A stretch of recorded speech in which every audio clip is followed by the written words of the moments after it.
Order. Peter Fortune to move the motion. Thank you, Madam Chairman. And can I say it's a pleasure to serve under your chairship. And I'd like to thank colleagues in the committee for enabling me to secure this debate today, which is to consider the use of drones in defence. Now, drones are not, contrary to what some people may think, a new tool. The UK first began testing unmanned aerial vehicles for training during the First World War, and later developed them in the 1930s for anti-aircraft gunnery target practice. And much like the noble tank owns its name to Britain, the drone does too. The Hatfield-built Queen Bee radio-controlled aircraft is thought to have inspired the term drone. As technology improved and drones became more sophisticated, their military use has expanded over the decades to include reconnaissance, surveillance and targeted strikes. From the Queen Bee to bomb disposal vehicles to today's Reapers, the UK armed forces have long used drones. But whilst we were an early pioneer, we now risk falling behind. The slow evolution of drones is now fast revolutionising warfare. The mass use of drones has transformed combat in Ukraine, whether it's on the land, the air or in the sea, with cheap kamikaze drones causing immense damage. Staggeringly, up to 80% of Russian and Ukrainian casualties are due to drones. It has transformed combat on the front line. Drones threaten infantrymen, fortified positions and vehicles up to 9 miles from contact lines. Moving positions and supplies has now become a deadly task. Of course. For giving way and congratulate him on securing the debate. He's outlining quite accurately the issue in Ukraine, where the Russians are to devastating effect deploying drones. Does he agree with me that unfortunately the West has not sufficiently armed Ukraine sufficiently to counter that threat, to ensure that there is a pushback against the Russian aggressor, and we really need to reassess that threat, not just in Ukraine, but for the future across the globe? Thank you, and I thank the member for his intervention. And it is right that we continue to support Ukraine. Our support of Ukraine is keeping us safe in the West, and we need to absolutely redouble our efforts to make sure that the brave soldiers and people of Ukraine are well defended. And talking of Ukraine, they are now using ground drones actually to move ammunition and other supplies to the front line. So drones are now an important part of supply chains and logistics. Operation Spiderweb saw Ukraine smuggle 117 cheap first-person view drones to successfully strike a Russian airfield, disabling a third of Russia's strategic bombers. That's drones worth a couple of $100, inflicting an estimated $7 billion of damage. Sea drones have changed the balance of power in the Black Sea. A third of Russia's fleet was damaged or destroyed by relatively low-cost sea drones packed with explosives ramming ships. And whilst Russia's navy has adapted to make these attacks harder, sea drones carrying missiles or other drones are still causing immense damage. Again, a $300,000 sea drone can destroy fighter jets worth $50 billion. So drones are transforming warfare and levelling the playing field in asymmetric fights.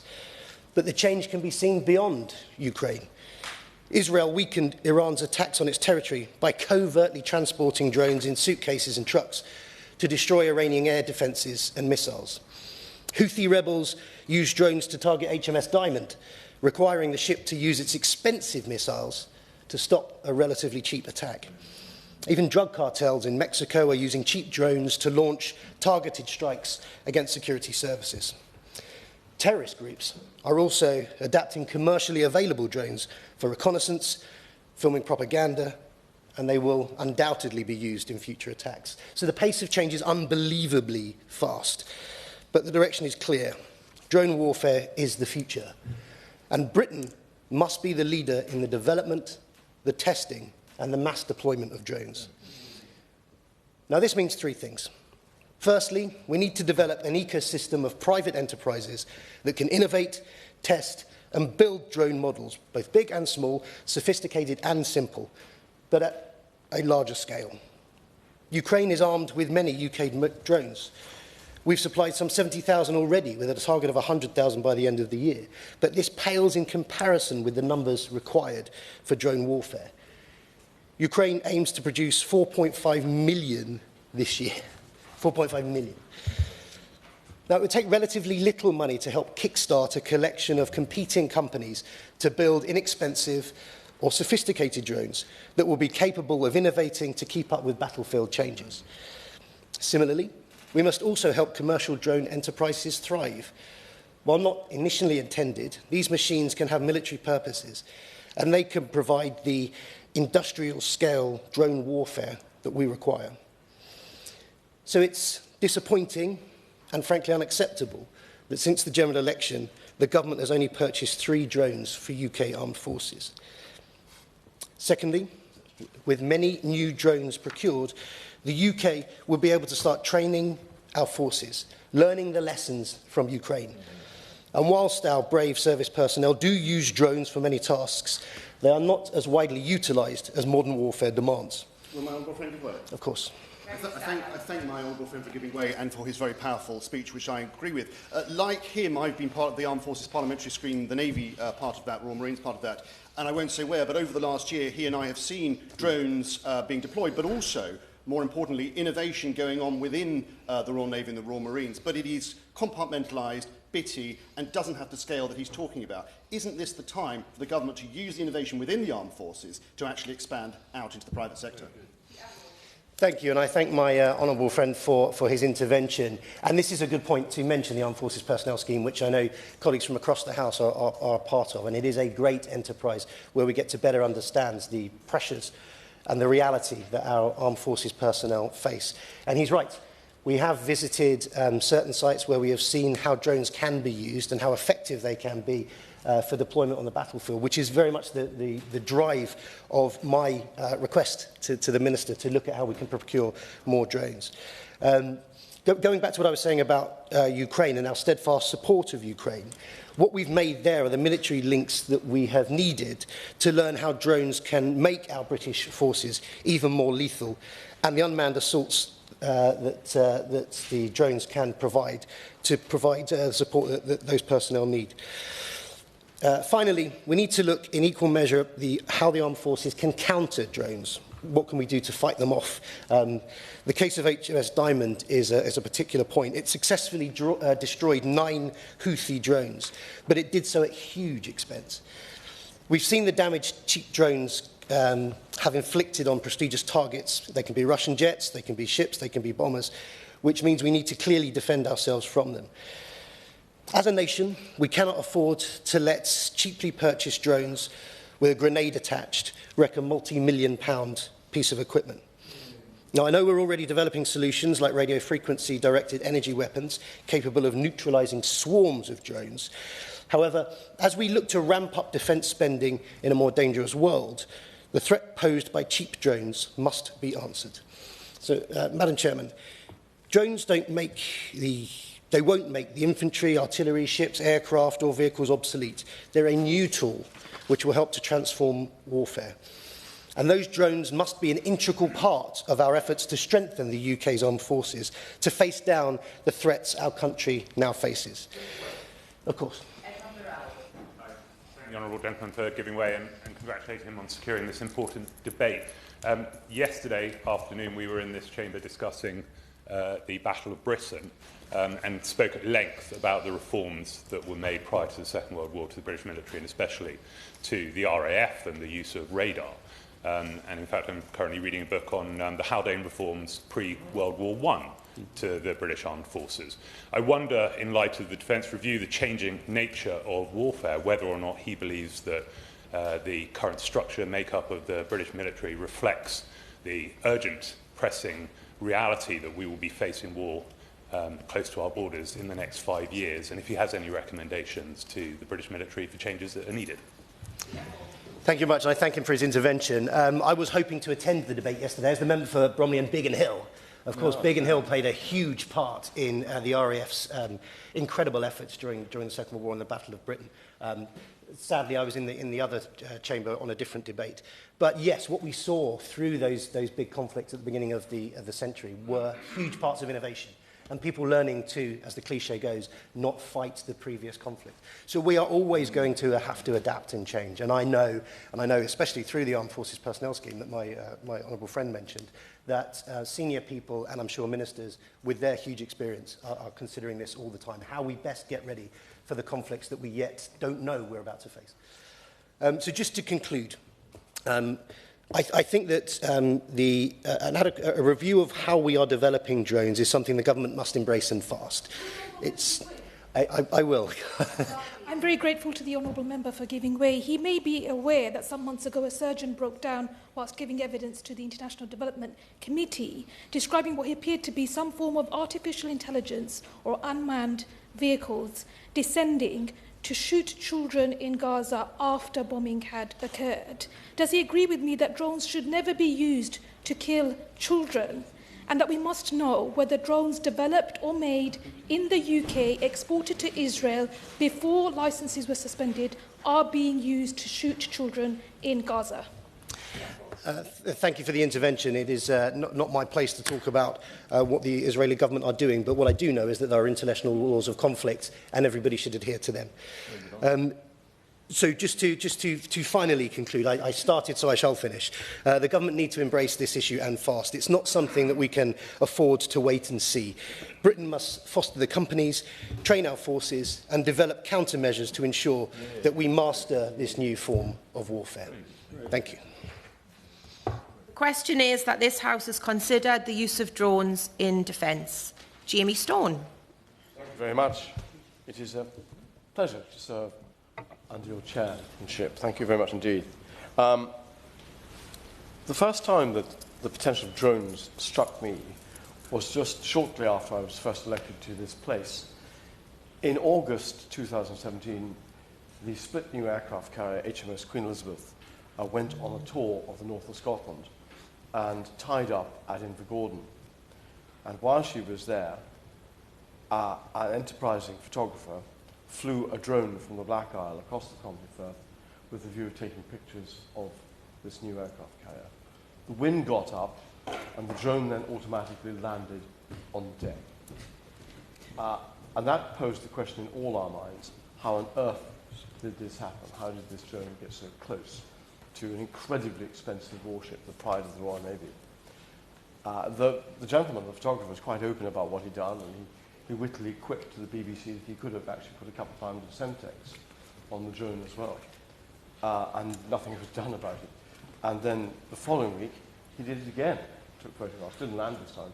But I made the point in the press that if this person had been of wicked intent, he could have flown the drone straight into the radar assembly and completely made a mess of our fine warship. Now, we've all seen the extraordinary effectiveness, and it's been referred to by the honourable member, and I congratulate him for a very thoughtful and I think timely speech. I'll come to that in a second.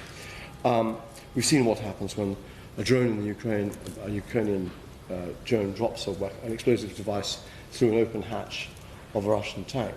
Now, some military experts have argued that the massive explosion that then happens is partly due to the way the munitions are stored in a circular fashion within the turret of the tank. It's called the jack-in-the-box effect. One thing is for sure, the crew would have had there's no chance of survival when that happens. And then we have the much one that Russia talks about, perhaps not quite so much recently, is the T-14 Armata tank, which was reckoned to be the last word in armoured vehicles. But I think we know, we're pretty sure, that drones may not actually get through the armour of that, but they have, however, taken out the engine. And when you immobilise a tank, it loses most of its effectiveness. And I suppose the point I want to make is a sort of historic one. And if I can go back in time to 1906, Admiral Lord Fisher, very much his brainchild, set about building HMS Dreadnought, which completed in 9 months flat. The Dreadnought completely transformed the way navies, how they built their ships. It rendered every other warship in the entire world obsolete in one fell swoop. And all the other countries had no choice but to think now they had to build ships equivalent to the Dreadnought, turbine-powered, high-speed, all big guns. And many, many battleships, hundreds of them, were just set to the scrap. And it occurs to me that we may have a moment, which is why I think it's historic, this debate, on our hands right now, because if I was my party's defence spokesman for a number of years, and we all knew about the Challenger 2 being upgraded to the Challenger 3, but just how drone-proof will the Challenger 3 be? And we've all read about constructing these cages over the tanks in the hope that the drone will bounce off. But the fact is that tanks, all of them, have weak spots. We've heard about the engine of the Armata T14. Tanks are designed with their armour forward or to the sides to deflect a very high-speed missile or shell. But the rear of the tank is the most vulnerable bit. And all tanks, I will give way. Thank you, Honourable Member, for giving way. My background is in armoured infantry and armoured warfare, and I would completely concur that the weak spot of a tank is actually probably underneath it, or to the rear of it, rather than anything else. But we should also consider the use of drones to, as you pointed out with the Armata tank, to immobilise not just the engine block, but the weak spot of any tank is actually its tracks, which are very, very easily disabled. That's the point of an anti-tank mine. The Russians, during the Second World War, actually trained dogs to find food under tanks so they could then strap explosives to them and send them under German tanks and detonate them underneath them. But do we not think that we should be probably looking at the protection you provide to the side of a tank to further protect its tracked infrastructure and to prevent it from being M-killed? Well, I thank the honourable gentleman for his intervention. He knows his subject, and we can see that. And I think, to conclude, what I'm saying is, as we plough on from Challenger 2 to Challenger 3, as we develop armoured personnel carriers and we develop other armoured vehicles, have we in fact come to the Dreadnought moment where in fact we have to completely rethink how we design, indeed how we deploy armour? Because it could be that this is the case. And if an APC, is on armoured personnel carrier, is equally vulnerable, which it will be to a drone, then we have to think about how do we move infantry round about. And I would seek reassurance as a backbench member that the government is actually taking a completely new look. As I say, it's the Dreadnought moment, I believe, and we owe it to our services, our armed services, to actually have the courage to say, wait a minute, hang on, do we need to start with a blank sheet of paper all over again? The drones are here to stay, and the point made by the honourable member about us being at the forefront of constructing drones is absolutely true, and I concur with that. Thank you very much. And Obsi Jacti. Thank you, Mr. Dawson. It is a pleasure to serve under your chairship. The nature of warfare has changed. The last 3 years of conflict, driven by the war in Ukraine and perhaps controversially 2 years of IDF operations in Gaza, we've seen a paradigm shift in the nature of warfare, a tangential move away from the manoeuvre warfare that has shaped military thinking since the Blitzkrieg illustrated the potential of speed and firepower. The previous Conservative government recognised this direction of travel and introduced the UK Defence Drone Strategy prior to the last election in February of last year. Backed by an investment of £4.5 billion, the intention was to enable the rapid experimentation, testing and evaluation of uncrewed platforms. In the past year, we have seen the Strategic Defence Review be published, and this reflects the continued change in focus. The Strategic Defence Review makes much of the need to adopt a high-low mix, combining exquisite capability with attritable capability like drones. And for high-low, read expensive-cheap. At the recent RUSI Land Warfare Conference, General Sir Rowley Walker, Chief of the General Staff's opening address, directly made reference to the change to a high-low mix within the British Army. He said, I want 20% of our lethality to come from the survivable layer, 40% from the attritable, and 40% from the consumable. That does not mean I want 1/5 the number of crewed platforms in the programme of record. It's that I want each of one to be 5 times more lethal, survivable, and sustainable. And I want to spend 50% of our money on the 20% of crewed and expensive, and 50% on the remaining 80% of attritable. We've all seen footage of FPV drones and how they have been used in the Ukraine-Russia conflict. As a former infantryman myself, the sight of individual soldiers being stalked slowly by drones hovering just behind them, menaced and killed at will, strikes fear into my heart for the future of being an infantryman.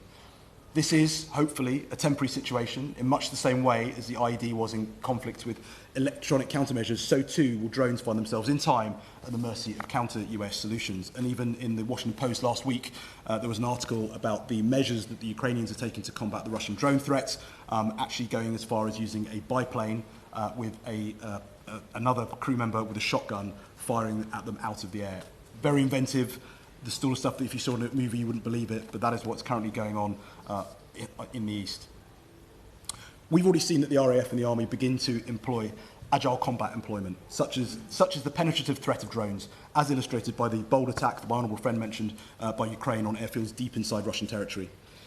There is very little, however, in place to prevent a copycat attack against our forces in the UK.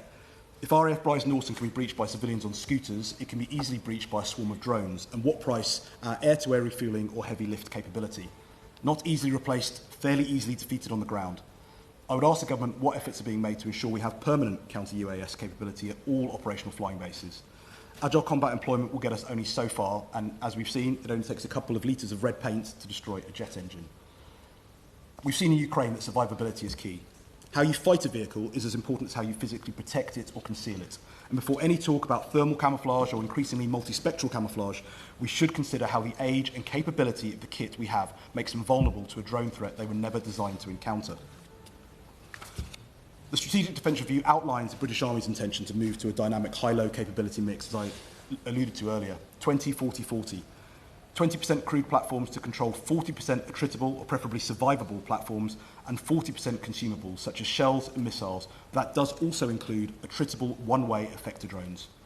For such a fundamental doctrinal shift in manoeuvre warfare, around which the entire army would need to be restructured, and a single sub-paragraph on page 110 of the SDR doesn't really cut it. I would be interested to hear the Minister's view on how he plans to extrapolate such a paucity of strategic intent. At the lowest consumable level, handheld, off-the-shelf drones are a plentiful, cheap and effective tool, low cost and high volume. Our funding of capability in Ukraine should really be seen as an investment, as it isn't cynical to suggest that the current conflict is a helpful proving ground for our own future capability. First-person view drones have quickly become a stalwart of the modern battlefield and sit within the MOD, what the MOD considers to be Tier 1 and Tier 2, those that are consumable or attritable. But it is these drones which will see the quickest development, the biggest leaps in capability and the most effort into combating them from an anti-personnel perspective. We've already seen the development of the counter-UAS ECM that has led to the impractical, horizontal development of fibre optic drones. The pace of development should force us to ask what the capability will be like by the time British troops are required to use them in anger. The Honourable Member is right to point out the rapid change in drone technology in the field in Ukraine. We've also seen the deployment of AI so that where drones are being jammed, the AI can take over and continue to lock on and have something in the region of a 70% success rate even after jamming. Obviously, there is an understandable shift in UK military thinking towards drones, but that also needs to be supported by UK innovation in the AI space, and something that I personally believe we need to get greater ownership of, especially in our technology sector and within our universities to support the development on that. I wonder if he has any views. I thank the Honourable Member for his contribution. I think AI is going to increasingly become a mainstay of the battlefield, and the way that we employ it is increasingly going to become incredibly important. My concern would be control of AI and knowing that the target that you're trying to prosecute is indeed still a viable target right up to the last safe moment. Once you lose control of that drone and it becomes AI capable, in theory, it could indeed switch to a more preferential target, which may be a good opportunity or it may be a catastrophe that ends up as front page news. So I think we need to think very carefully about the way that we employ those drones. But on the subject of drones and the way that they're being developed overall, I think another important factor would be to consider is the way that we employ the warhead on any drone. I think it's only a matter of time before we look at options such as the replacement of Javelin. I myself was a Javelin platoon commander when I was in the Army. That has a two-stage warhead. The first stage penetrates the armour, the second stage goes inside the vehicle and explodes and detonates and kills the crew. I think the application of something like a two-stage warhead to an FPV drone is going to become an increasingly potent threat. It'll be interesting to see at what point that emerges onto the battlefield. A level up at Tier 3, we have those platforms firmly considered to be survivable. The entry into service of Protector RG Mark I, replacing Reaper, illustrates how the Royal Air Force is moving further into the world of uncrewed air systems. With a ceiling of 40,000 feet and a mission endurance in excess of 30 hours, it marks the next evolution in our drone capability, and with an ongoing project to enable it with the low collateral Brimstone 3, it will be a very potent weapons delivery platform, though that project is itself currently rated at Amber. Indeed, the introduction of RPAS as its own stream within RAF pilot training illustrates the complexity of how drones will be used going forwards, and we've already seen the SDR outline the desire to introduce a hybrid carrier air wing with crewed and uncrewed platforms operating alongside one another from our carrier strike group. It is this that leads us into the category of exquisite capability. And the elephant in the room here is GCAP, the Global Combat Air Programme, a trilateral endeavour with Italy and Japan that aims to deliver a sixth-generation fighter by 2035. I don't wish to derail the debate by talking about the merits and pitfalls of sixth-generation fighters and whether by the time they actually arrive we will still need or indeed want an exquisite capability, given how precious we already are about our fifth-generation F-35s. But there is a key issue to make about this platform as an exquisite capability. The intention of GCAP is not to have mass squadrons of fighters flying into dogfights over Russia. Those days are long gone, and in future we should expect most, if not all, engagements to take place beyond visual range. Any near-peer conflict will involve formidable air defence, which will render the low-level bombing runs of yesterday the stuff of Hollywood.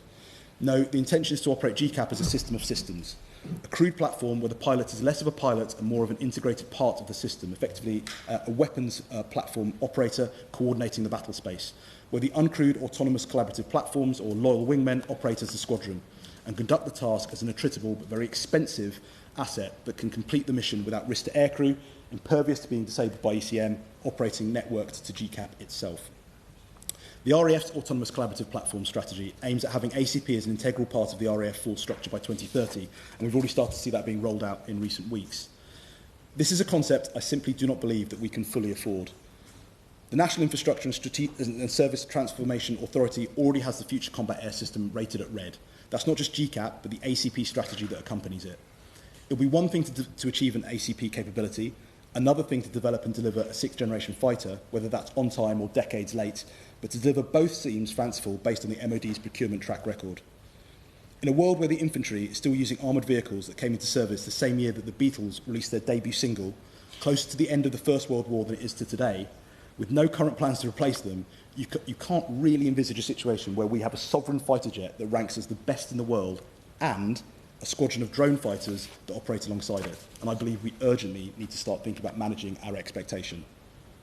The government talks a good game with regards to the subject of RPAS, but for all the talk of increasing the defence budget, our drone strategy looks like an incoherent mess, and I'm sure that the Minister will set me straight as to whether that's accurate or not. We're pouring money into exquisite capability whilst watching the war in Ukraine spiral develop capability that we have no idea how to use in the last 100 yards. The pace of technological change driving the evolution of the threat environment is such that unless we leverage the spiral development capability that already exists here, coupled with the expertise that now exists in Ukraine, British forces will be left behind. Jim Shannon. Madam Chair, can I tell you what a real pleasure it is to serve under your chairship and to do so again? And can I, first of all, commend the Honourable Member for Bromley and Biggin Hill for setting the scene so very well. I had perhaps hoped, Madam Chair, that we would have more people to debate this. I expected nearly a full house, because this is modern technology. This is the future. And it's something that we really have to look at. There are certainly fantastic benefits of using drones within our defence sector. Real pleasure to see the Minister in his place again, and he's becoming a regular in Westminster Hall now, so he's trying to catch me up, but I'm sure he's almost there, you know. Impossible. I know that the drones in particular can provide real-time intelligence and access hard-to-see areas, providing essential information for our local armies and for the government as well, because there's roles outside of defence where we can be effective as well. I'm going to mention some of those. We must make sure that they are used correctly and to the best of our ability. So it is great to be here to discuss. I was sitting here just thinking about drones and what they are, and because of my age, I can probably remember the first episode of Star Wars and those laser guns and the beam me up Scotty stuff and all that they were doing. Now we're not at that stage yet, but I wonder someday. I pose this as a question. Perhaps I wonder someday, will we be at that stage? Now, if you're an MP, of course, it'd be great. And if you live in Northern Ireland, it means I could be in my office at 9 o'clock, leave the office at 25 past 9, and beam me over here to Westminster. Now, I know that's fictional. I know it's highly improbable. But I tell you what, drones were highly improbable one time, and now they're not. They were once fictional, but now they're reality. And you cast your mind to the Terminator films and TV again, where the drones were chasing the Terminator or any people about. It shows what can happen, and that's what is happening today in Ukraine. So fictional things of the past, which you thought were not going to happen, are very clearly can happen, and perhaps they will. I'm minded in the paper yesterday. I'm not sure if anybody else seen it, but it does perhaps pose another question that China seems to have some laser attack capability, and there's a tank weapon in the square and perhaps on parade even yesterday, which has laser capabilities and could be the weapon of the future. Again, early days, but who's to say that it won't happen sometime in the future? And in February 24, the UK Ministry of Defence launched a defence drone strategy backed by a £4.5 billion investment over the next decade. There's a need for a new advanced technology, especially after the conflict we've witnessed in Ukraine. I find it almost inconceivable when I watch the things that are happening in Ukraine, Madam Chair. I know others will feel the same. When you see innocent civilians in their gardens going to the shop, children coming back from school targeted by Russian drones, and they know fine rightly that they're innocent civilians, and yet they attack them and they kill them. The buses bringing people back, there are no army personnel in the buses, they're civilians, and the Russian drones know exactly what they're doing. So Russia has shown technology at its worst. I think we should perhaps be aware of what's happening there. And also when you watched it on TV there last week, it was actually where one of the civilian journalists and cameramen went down with the Ukrainians down to the battlefront in Donetsk, and the drone was following them, and they got under the trees and they hid there for a certain period of time. And also when they were driving down, they had those net type things over the roads which deflects the drone activity as well. Again, some of the things that have to be done, but technology is moving so fast, and what we thought in the past would never happen today is, and it tells me that the future, where I probably won't be here, the future will be even more of the impossible becoming the reality. Furthermore, in the UK government has invested over £40 million in radio frequency directed weapons research. And for us in Northern Ireland, and I thank government for that, by the way, and the previous minister as well, to give the previous minister some credit for I know at his visits when he was in government, he had regular visits to Talis in Belfast and across Northern Ireland, and the Shadow Minister recognised the importance of the new technology, and I know the Present Minister does the same, and government presently does the same. So there's no dispute about who they started, and they will continue it, and I'm quite convinced that will be the case. But we have 135 skilled jobs in Northern Ireland, in Talis, offering further support in air defence. And the constituent of my right honourable friend, the member for Belfast East, he and I together visited Talis just last year to ascertain where they were going, and I have to say, incredibly impressed by the modern technology and how we're leading the way. And again, I'm also pleased that when it comes to this modern technology in modern warfare, that there is a real policy, government policy of the previous government and this government to ensure that all parts of the United Kingdom of Great Britain and Northern Ireland can take advantage of that. Last government did it, this government does it as well, so thank you for that. PSNI, just to look at a different angle, if I can, in relation to drones. Madam Chair, they use drones in operational support and border surveillance. Yeah, they can keep a track of what's happening in the border areas.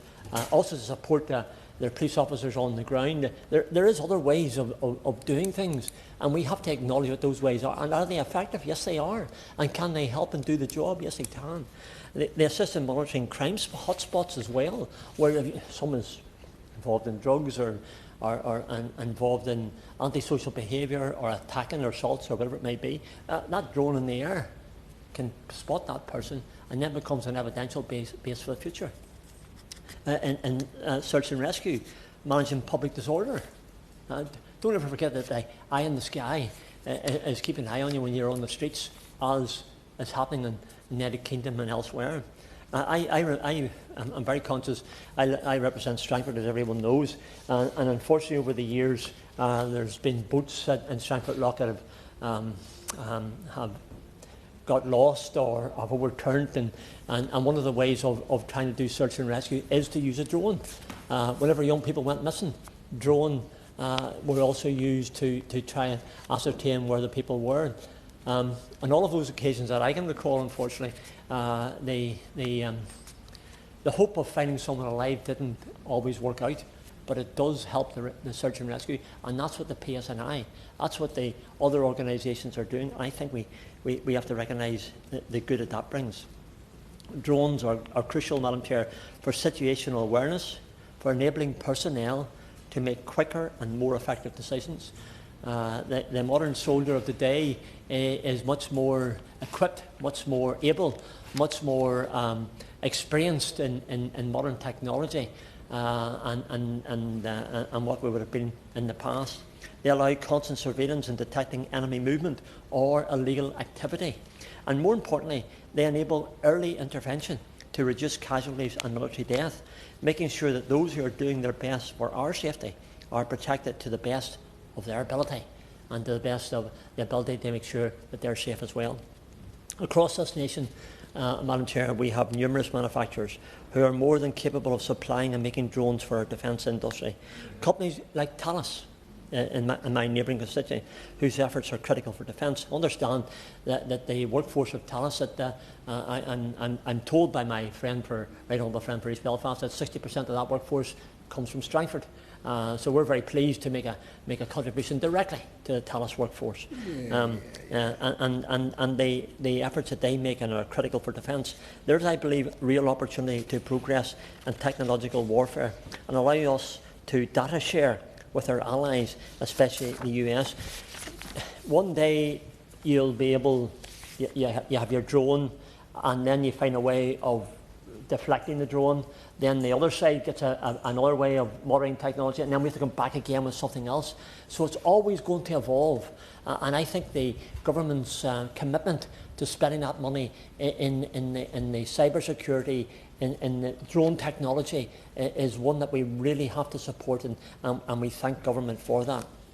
To conclude, Madam Chair, drones are a key element of UK defence, and they aim to enhance our national security and to protect lives. So important.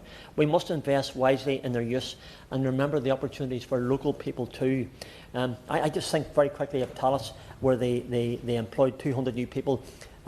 Some of those were apprentices, and the apprentices were going in at a level of remuneration which makes them want to stay there. The student fees, I know some of them young apprentices, the student fees were being paid by that company to ensure that they would stay with them, because they want to have a level of technological advantage with the people that they bring in at an early stage. Again, that's just one of the things about employment and job creation. So I very much look to the Minister to ensure that we can be a leading nation as we are, continue to be that in terms of surveillance and drone defence, and that the Minister will commit to proving that over the next decade. I know he will, but I'm just quite very sure we all need to be focused upon that very thing. Thanks so much. Liberal Democrat spokesperson Helen Maguire. Thank you, and it's an absolute pleasure to serve under your chairship as well. And I thank the honourable member for Bromley and Biggin Hill for securing this important debate. And I was sorry not to be able to hear from him yesterday in the Battle of Britain debate. The integration of drones or unmanned aerial vehicles into defence has transformed the way that nations think about security and the battlefield. Over the past decade, we've seen steady growth in their use, and the war in Ukraine has made clear to the world just how central they have become. What was once considered cutting-edge technology is now an everyday feature of modern warfare, and it's absolutely alarming that more soldiers today are being killed by drones in Ukraine than any other form of warfare. However, the benefits are undeniable. Drones allow us to project force and gather intelligence without putting soldiers directly in harm's way. They give commanders a real-time picture of the battlefield, overcoming traditional line-of-sight limitations and extending awareness deep into enemy territory. They have become central to surveillance, targeting, logistics and even battlefield medical support. For example, drones equipped with advanced thermal imaging can locate casualties hidden in rubble, smoke or woodland. They can deliver medical supplies, bandages, medication, even defibrillators into remote or inaccessible areas, providing rapid aid while reducing the need to send medics into danger. In defensive operations, tethered drones are able to remain airborne for hours, providing uninterrupted surveillance and protecting bases from surprise attack. AI-enabled drones can patrol throughout the night, automatically detecting and flagging suspicious activity, reducing the pressure on human surveillance teams and cutting the risk of fatigue. Cost is another factor. Compared to tanks, aircraft or armoured vehicles, drones are relatively cheap to produce, quick to deploy and often expendable. And Ukraine's experience shows how even commercial drones adapted for reconnaissance or artillery targeting can deliver immense tactical advantage. Their real-time video and geolocation data have significantly improved artillery accuracy, reducing waste of ammunition and increasing strike precision. Drones have also enabled Ukraine to conduct long-range strikes deep into Russian territory, disrupting logistics and undermining morale. But alongside these advantages, we must acknowledge the challenges. Drones are not a silver bullet. They come with ethical concerns about remote warfare, about accountability and lethal decision-making, and about the potential for escalation when operators can strike from thousands of miles away. Technically, they're also highly vulnerable. Drones depend on data links, radio or satellite-based, and GPS signals to navigate and communicate. Adversaries with electronic warfare capabilities can jam, spoof or hijack those links. And this is not theory, as has already been alluded to. In 2009, Iraqi insurgents intercepted live US drone video feeds using cheap, commercially available software. And in Ukraine, Russian jamming and interference has disrupted as many as 60 to 80% of drones before they reach their targets. This has forced Ukrainian forces to innovate, using frequency-hopping communications, deploying fibre optic cables up to 50 kilometres long, and even experimenting with AI-based navigation when comms fail. The lesson is clear. We must be realistic about what drones can do. Over-reliance on them would be reckless. Ground forces remain indispensable for holding territory, engaging with civilian populations, providing humanitarian relief and responding to dynamic battle conditions. Drones can enhance these missions, but they cannot replace them. A balanced force of combined armed structure is essential. I welcome the Government's announcement of a £2 billion drone investment package and the establishment of a drone innovation centre. These are important steps, but technology alone is not enough. A fleet of advanced drones is only as effective as the people who operate and maintain it, and all the three services will need drone pilots. This should form part of basic training. Drone warfare requires highly skilled professionals, pilots trained to control aircraft in contested environments, engineers able to maintain complex systems, data analysts capable of interpreting live feeds, and AI specialists who can design resilient autonomy. Without these skills, our investment risks being underutilised or worse, ineffective. Recruitment, training and retention must therefore be a central part of any strategy. We need a robust pipeline of talent if we're to scale drone operations responsibly and securely. We must also recognise the speed of innovation, because our adversaries are not standing still. They're rapidly working to advance their drones as well. And if we're to maintain our edge, sustained research and development is a necessity. This means investment not only in next-generation drones, but in secure communications, anti-jamming technology, counter-drone systems, and resilient AI. It also means collaboration, working closely with universities, with private sector innovators, and with startups that can bring new technologies quickly to the table. And it's essential that the UK can quickly adapt to the rapidly evolving nature of warfare. Drones are not just another tool, they're reshaping the character of conflict. They save lives by keeping soldiers out of harm's way, they improve precision, and they provide persistent surveillance and awareness. Yet they also carry risks, ethical, strategic, and technological. Our task is to embrace their potential while also guarding against their vulnerabilities. We need investment in technology, yes, but equally in people. The Government must work to balance technological innovation with conventional strength and ensure the UK remains at the forefront of research and development, so that we are not only consumers of new technologies, but leaders in shaping how it is used responsibly in defence. Thank you. Cartledge. Thank you, Ms Law, and a real pleasure to serve under your chairmanship. I know you take a great interest in these matters, having served in the Defence Select Committee when I was a Minister, and I'm sure you regard this debate with great interest. I congratulate my honourable friend for Bromley and Biggin Hill, first for bringing forward this debate, because it's so timely and so interesting. I would dare I say, urgent in defence procurement, the issues, and defence training, all aspects of defence, the issues around drones. I thought he made a brilliant speech, not just delivered well, but some really important substantive points, for example, around the whole issue of countering drones, because I think this needs to be as important in the debate as the acquisition of our own strike reconnaissance capabilities, etc. And I'm really pleased we've got the Veterans Minister here. I know he is very passionate about this subject as well. I would just say very, very quickly, especially as we have the Honourable Gentleman for Strangford here, that People are still the most important capability, despite everything we will say in this debate. And I hope that he will be as robust as possible in standing up for our veterans in the weeks ahead, because I think this stuff is going to come to a head, and we all who care about British Armed Forces have to stand by those who served all those years ago, so that we don't undermine the morale of those who serve today.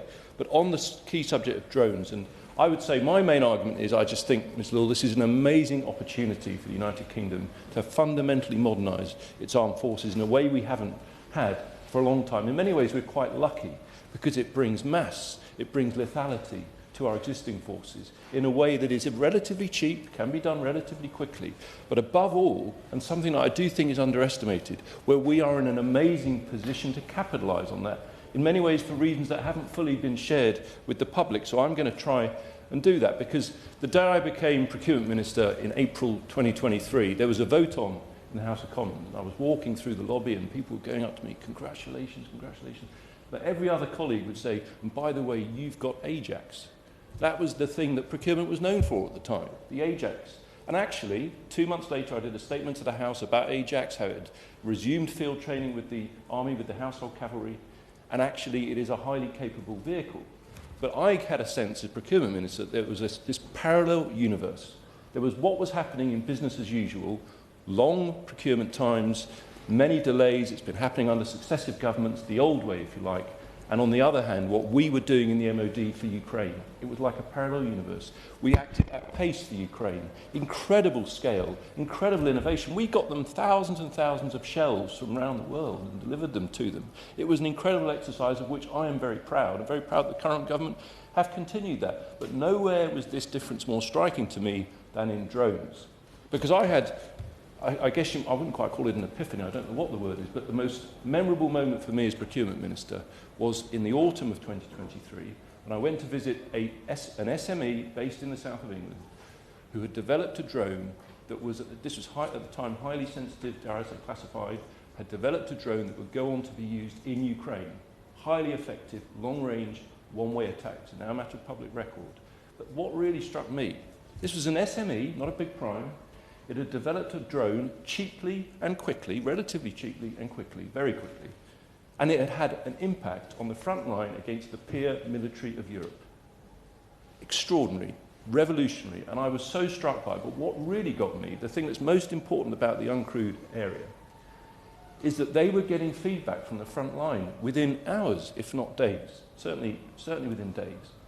And they were using that feedback to immediately upgrade that capability, to change various really important but relatively subtle parameters of its capability. And it struck me then, as I was immersed, as all procurement ministers are, in the emails about the delay on the latest big platform or whatever it was, that there is a different way. And that's what did I do about it? Well, in February last year, as my Honourable Friend for Huntingdon said, and the Honourable Gentleman for Strangford, I launched something called the drone strategy. It was actually relatively simple. The Secretary of State always says it was only 12 pages. The truth is, it was a lot shorter when it was first presented to me, and I was pretty furious about that, because to me it's a fundamental part of defence. But the key point is, I wanted to reverse this sense of living in a parallel universe. I wanted us to embrace what we were doing for Ukraine. I wanted our armed forces to benefit in the same way. And so for me, if you wanted to summarise the strategy, it's really simple. To continue delivery of drones at scale for Ukraine, absolutely, as we did and as the current government have done, thousands of them. But in parallel, to develop alongside it our own SME ecosystem for drones for the British Armed Forces. That's what I wanted to do. And so in February, I also announced the integrated procurement model, Ms Dill, which I'm very grateful you mentioned in the recent Select Committee debate, if you recall. The key to that was also relatively straightforward. Instead of these very long development times for new equipment, is to set what you call minimum deployable capability, to get things into use as quickly as possible, where they can be used if the balloon goes up, to put it bluntly, and then to spirally develop them in service. That's how the modern world works. That's how software companies have always sought to work. Get it going and then constantly upgrade. That's the only way you can keep pace with technology. And so I also brought forward that procurement model. Of course, it went live in April. We had a general election called in May, so it's fair to say not a huge amount of time to introduce some of it. But we did make some progress. And so I wanted to talk about some of the key points about how to ensure we really seize this opportunity as the UK, so that our own armed forces are world leaders in the use of drones. The first one is the most important one at the moment, and this has not been a political debate, I'm not trying to play party politics, but I was a Treasury Minister as well as a Procurement Minister. When I was Minister of Defence Procurement, I did all the discussions about trying to get to 2.5%. I know what it's like to deal with the Treasury. And what happened is when the new government came in, and they're not the first to do this, the Treasury put a clamp on procurement as a way of controlling in-year budgets. It's very common. They try to do it with us frequently, but Ben Wallace was Secretary of State, Grant Shapps was Secretary of State, and they would always push back. I would try and work with them to find compromise, to prioritise the procurements that were the most important to the department. But the consequence of that is an effective procurement freeze has been going on for months. That's what any defence company will tell you. They're waiting, they're waiting. We've been waiting for the SDR. Now we're waiting for the DIP, which puts into place the decisions of the SDR. We've been waiting for the Defence Industrial Strategy. We've been waiting for a NAD to be appointed, the National Armaments Director, who's going to come in as the great white knight and solve all of these problems. And by the way, when they're really tough, they'll turn around to the Defence Procurement Minister earning about 1/30 of what they do and ask them to solve it because it's political, which it always ends up being.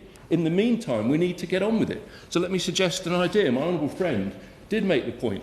We put in a written question, how many drones have been ordered since the general election? We were told 3, which is extraordinary. Now, maybe the Secretary of State said that was a specific answer to a specific question when I raised it with him. It certainly is, but it's still fairly shocking.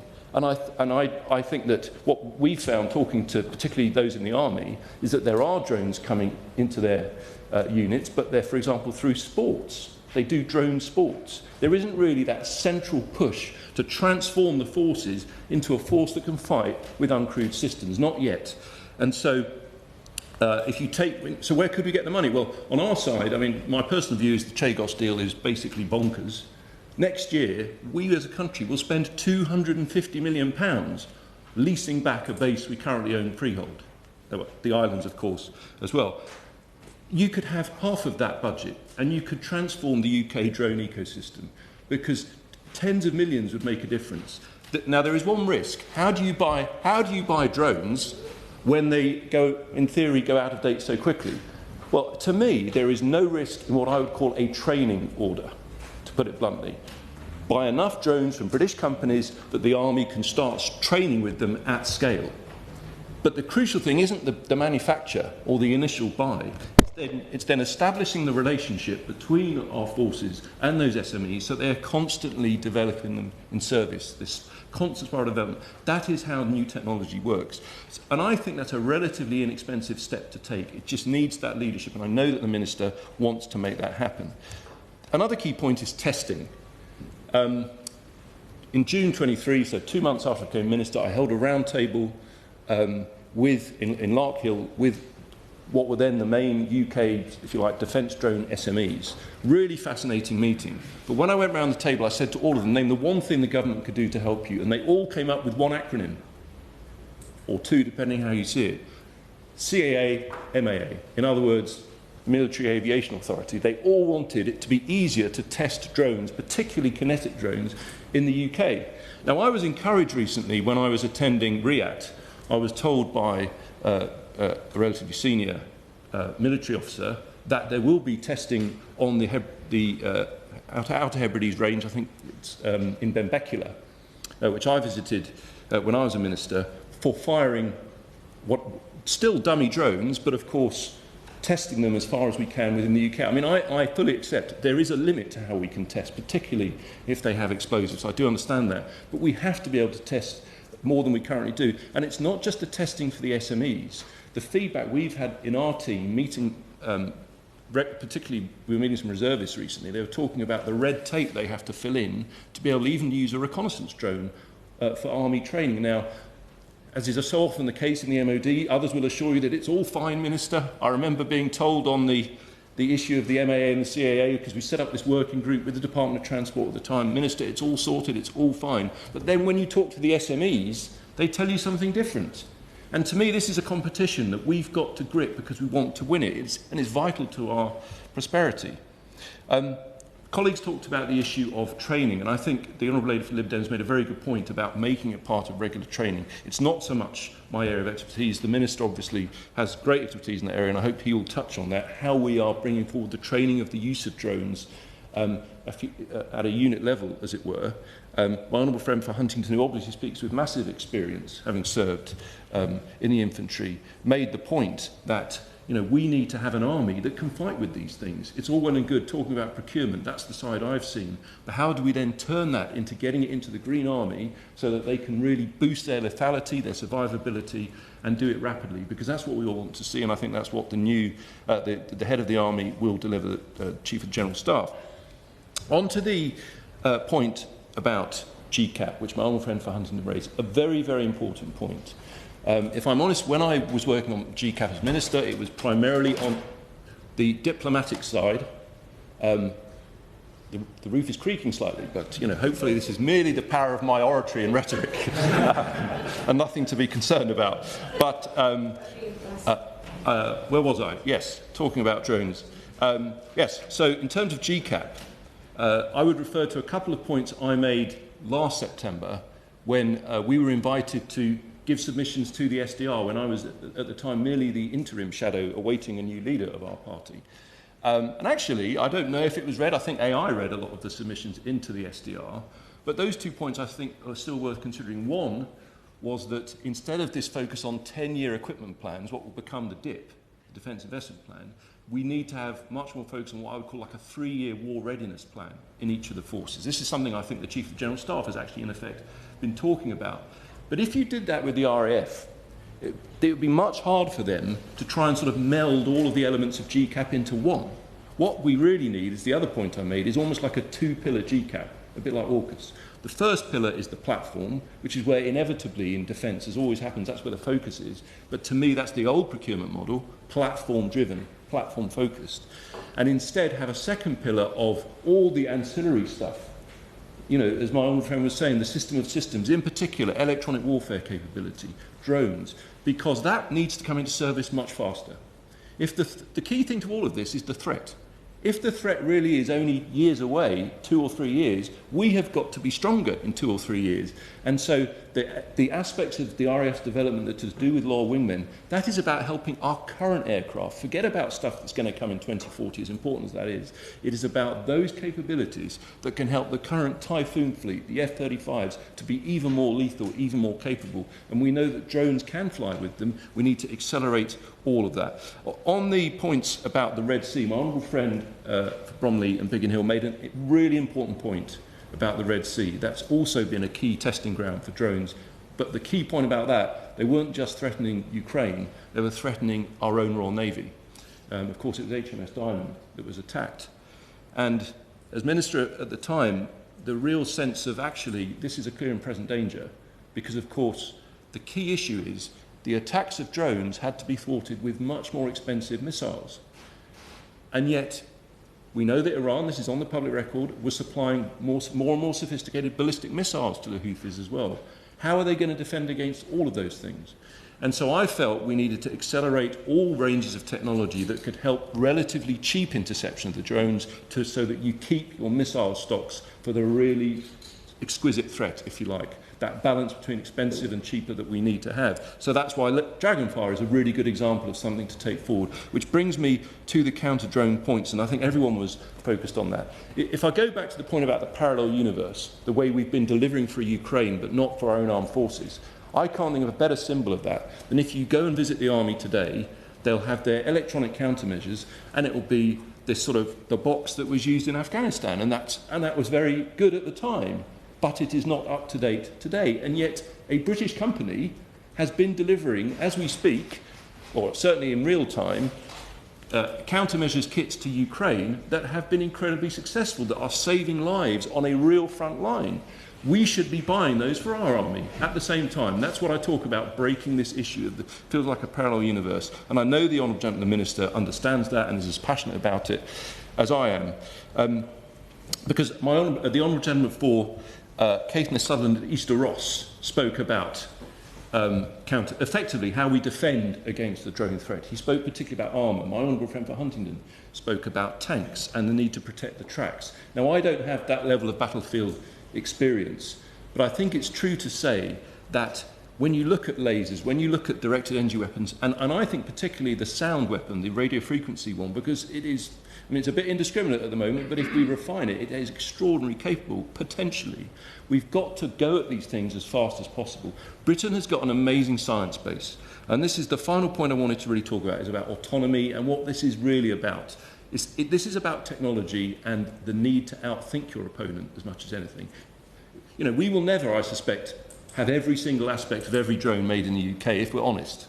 The areas where we really need to lead are the brain, the science. And Britain has got an amazing science base. I always found DSTL's advice to be really fascinating. They've got huge experience. They work well with the military. I think that we could go further on the way in which DSTL and the defence science base links in with SMEs. There's been a lot of progress on that, but I think we can go further, because when I go back to that drone I was talking about, that company that was successful, it was their link to the data that really gave them the edge. And that's what we've got to do. We've got to enable SMEs to come into main building or other secure environments and be constantly fed, if you like, the battlefield data. What is really happening in warfare, so that they can respond quickly. And if you think about it, this is really about autonomy.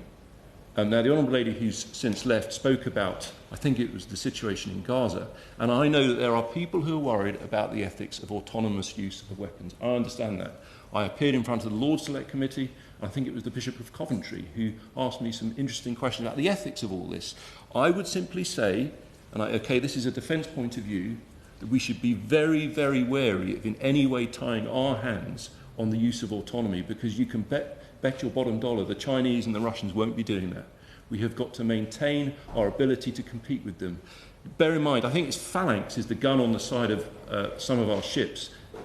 When it's on, it's effectively autonomous, as I understand. If something flies into its sight and it fits certain parameters, it will fire. No one presses a button. The point is, though, that there is a, if you like, chain of command and a way back that will have been built by someone who's part of a country that's in a democracy and so on and so on. So it's the whole life cycle you have to take into account. But we should really invest in autonomy.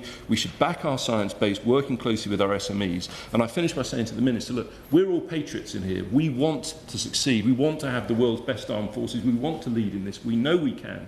We've done amazing things. When you supply Storm Shadows and leading drones to Ukraine, you're going to know a bit about how to use them. We've never been directly involved, but we've done so much that we're so well placed to learn from that. I hope the Minister can drive this forward. He knows he has our backing in doing so, but we need to see greater pace and urgency, and ultimately not just those big defence documents. We want to see kit in the hands of those who serve our country.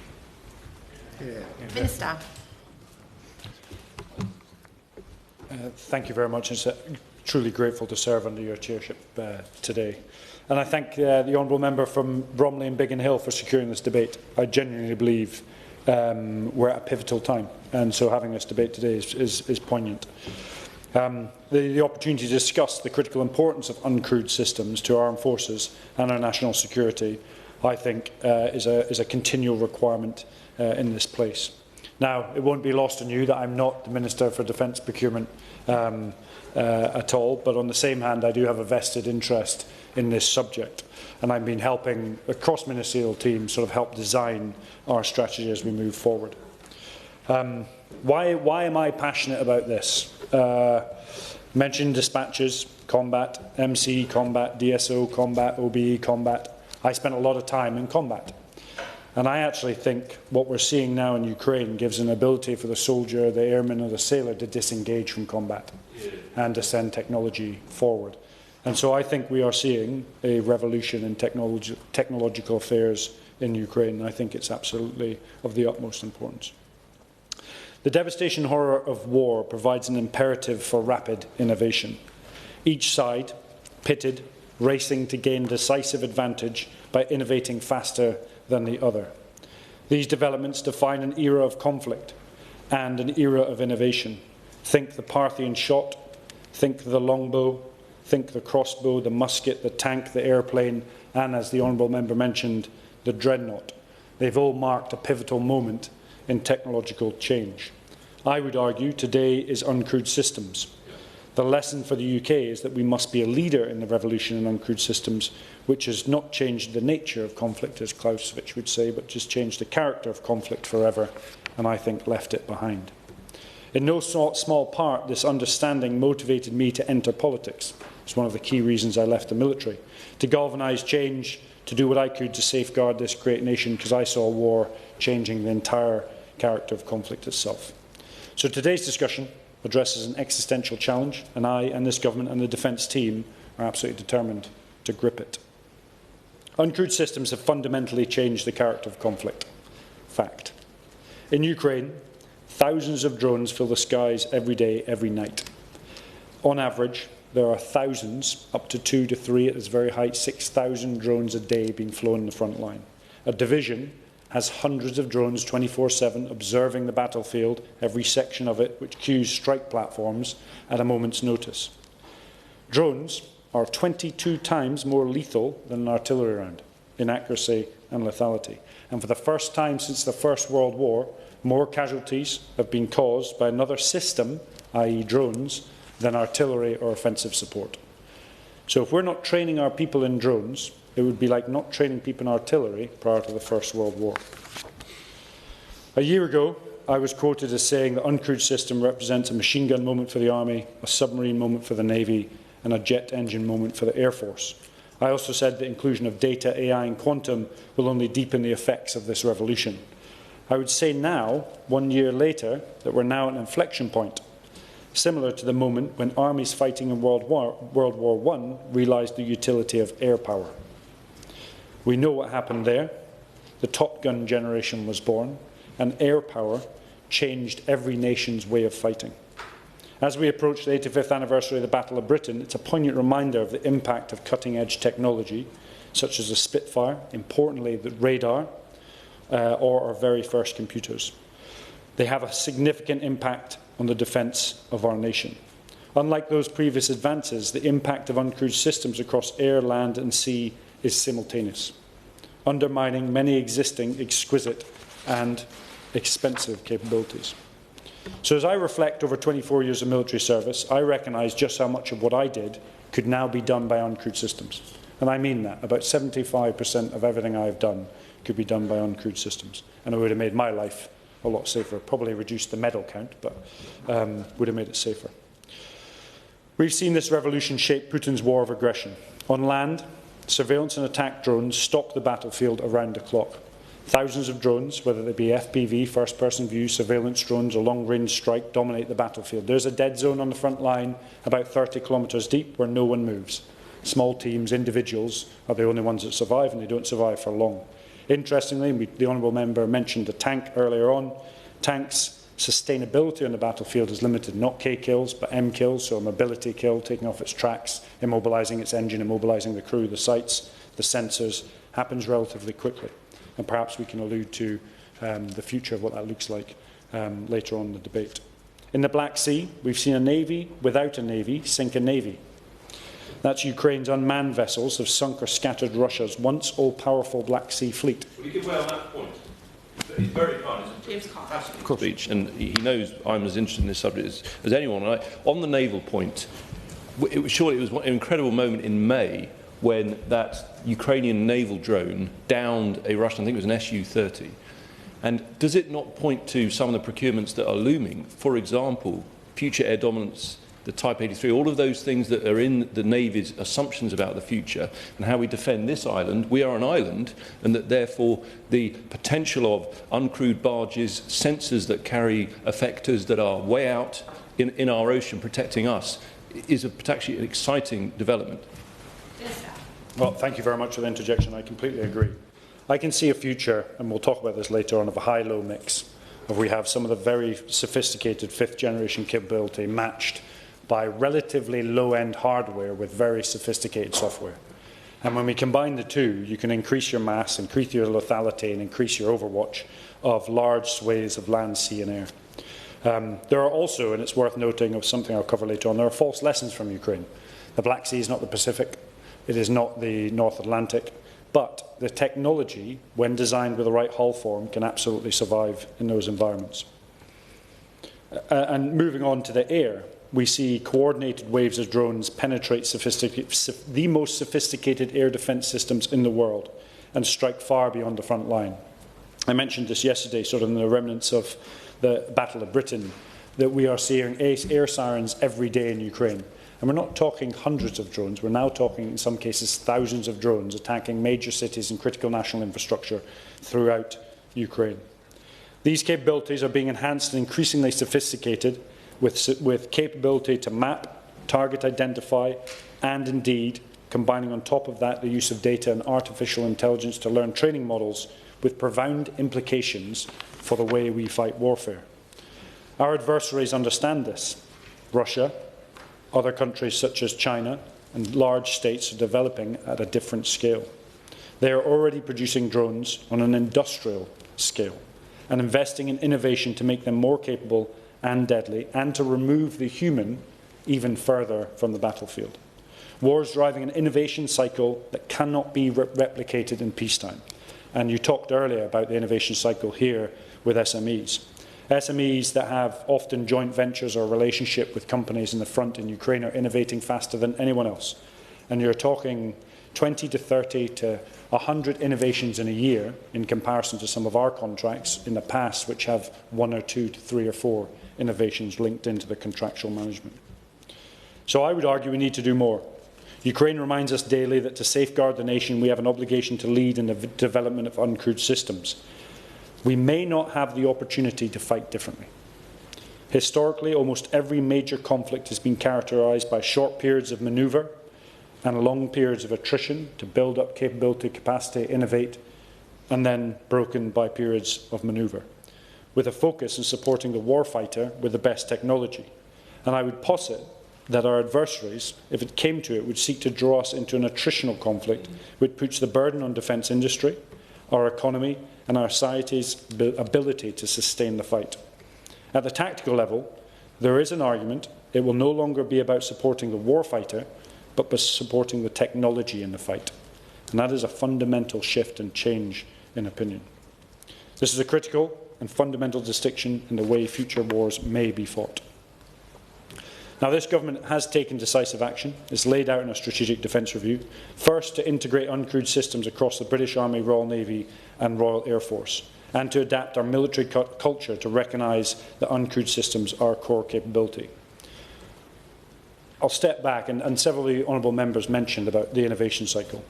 In Ukraine, early on in the war, stalemate took place across the front line, broken by periods of manoeuvre, usually initiated by GPS, the dominance in GPS-guided munitions. The Russians very quickly learned to counter a proportion of that, and as such, the innovation of drones and uncrewed systems came into place in both the land, the sea, and in the air. We have now accelerated along that line of where we've gone from hundreds of different Ukrainian companies with different IP, swamping the battlefield with its small startups, to the Ukrainians synthesising that capability procurement down to a set number of drones and mass producing, and then using the innovation cycle in the front line with companies embedded in combat companies to drive that innovation cycle faster than ever before. They went really broad to start with and have now gone narrow and are scaling, and it is starting to work. We've got to learn some of those lessons as we see automated platforms being bought by the Army, the Navy and the Air Force. Do they all talk to each other? Do they have the same software, different hardware? Can they work together? Can they work on an integrated kill net?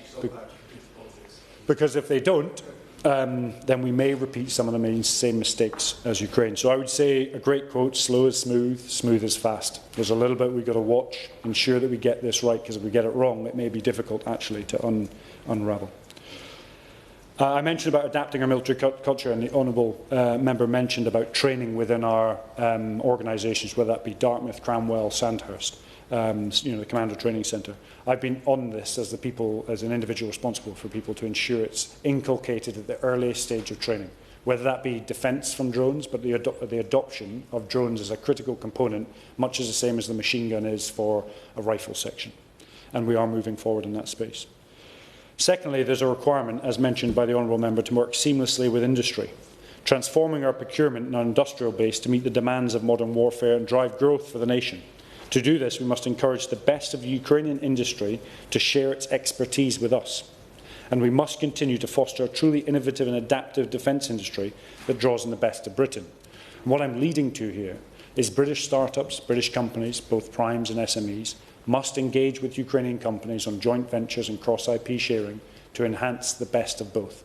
And if they do that, I generally think they will be world-beating, above and beyond that British industry already is. This government's vision is to become a defence industrial superpower by 2035, and we are making that a reality. As a frontier industry, drone development is key to this economic transformation that will attract major investment and create high-quality jobs. And it's also vital to put the best systems into the Army, Navy and the Air Force. Drone systems now will be out of date within 6 weeks on the front line. But the training, the integration of the culture, the software may not be. And so we've got to think very carefully as we bring systems into the military and avoid 10-year contracts that buy the wrong drone in 6 years' time that's way out of date in 6 weeks. And this government, I think, is doing everything possible to capitalise on this opportunity. We've committed to more than doubling our spend on autonomous systems over this Parliament, and I pushed really hard to get $4 billion investment in mass-produced, both unsophisticated and sophisticated weapons. Because I think the honourable member which mentioned GCAP and Loyal Wingman, I would see Loyal Wingman as a sophisticated, high-end, 4th, 5th, 6th generation capability. I see mass uncrewed systems for the Army and, in some cases, the Navy, slightly different. Yes. Way.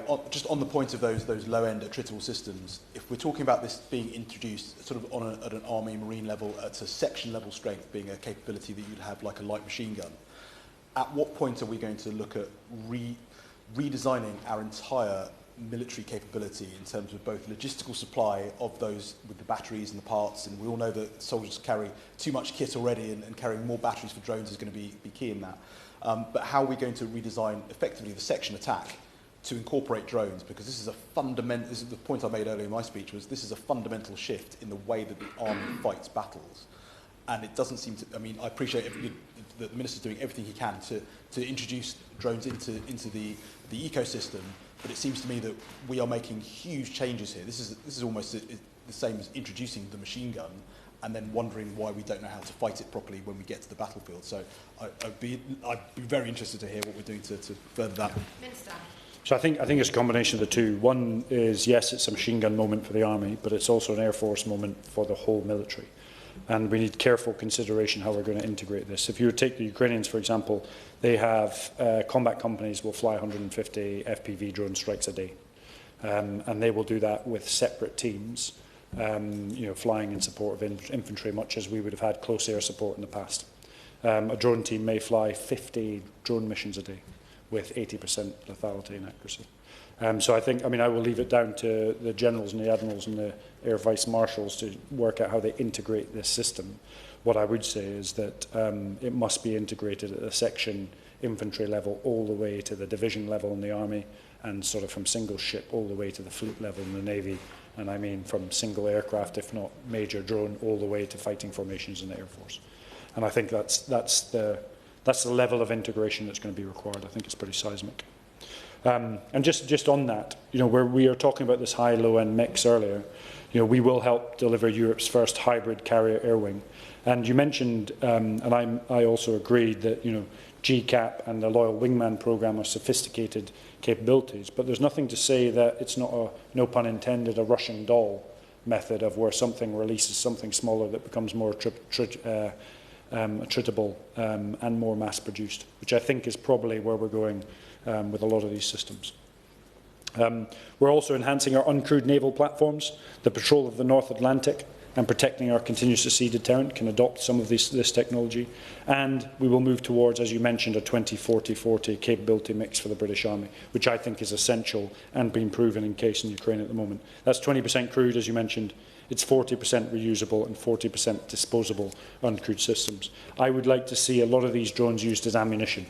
So much as you would have gone down the range with your magazine and 30 rounds of ammunition, we should be able to go down the range with 10 drones, fly them down, use them, get proficient in it, and make sure that we are as accurate and lethal with the drone as we are with a rifle, if not more. I think it's a move to help deliver our goal of increasing the Army's lethality tenfold, and I would argue we need to move on that as fast as feasibly possible.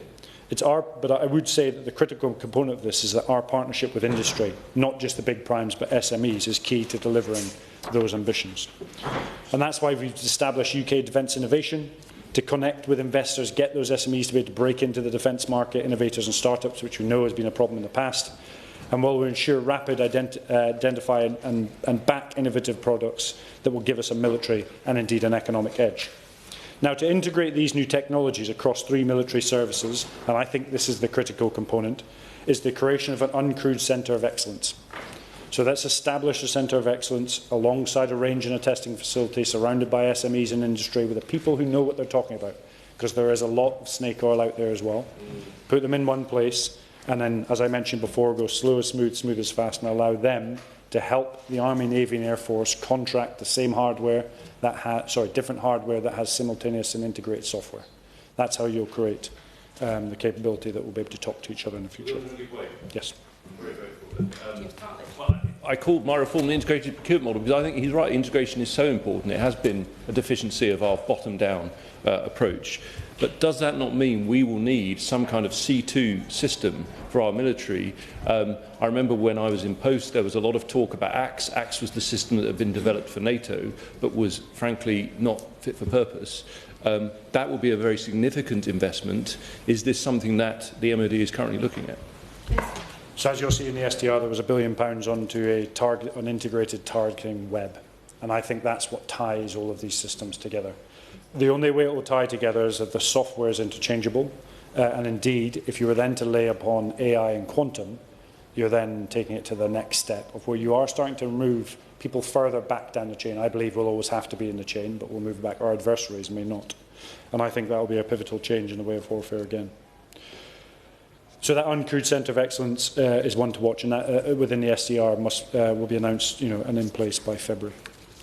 So this will provide, I think, a centralised expertise, funding, standards. So you mentioned the Military Aviation Authority and the Civilian Aviation Authority. That will help them develop and get through some of the bureaucracies, but also do it in line with the rules and regulations, but develop skills across defence. For example, drone qualifications across the Navy, Army and Air Force at the moment are all starting to move in different directions. We've got to synthesise it, make sure it's correct, and everyone's doing the same so we can swap and interchange people.